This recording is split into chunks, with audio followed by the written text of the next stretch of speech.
radhi kuja kufunga, lakini mwili unasema leo nilikuwa natamani kula samaki. Bwana Yesu asifiwe. Amen. Kweli ya Mungu. Akawaambia hao Wayahudi, ninyi mkikaa katika neno langu. Sisi tukikaa, Wakuria, Wajaruo, Wakisii, Wakikuyu, wakikaa katika neno la nani?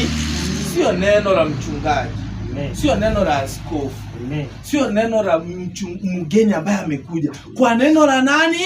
Langu. Bwana Yesu asifiwe. Amen. Shetani alijua Yesu amejua ni mwana wa Mungu, amejua kile, lakini akaja kumjaribu. Alikuwa anataka kupindisha hii kweli.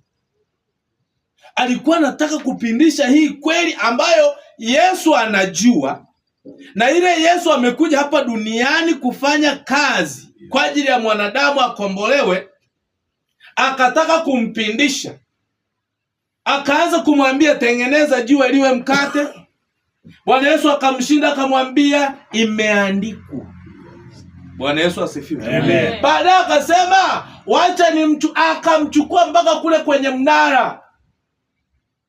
Ndio maana tunaambiwa haya maneno hawakuandikiwa na wapagani, tumeandikiwa sisi. Na wewe unafikiri ulipo kanisani hapa umekamilika? Shetani yupo hapa.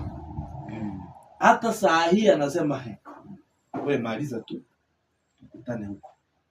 Ndio maana akampandisha Yesu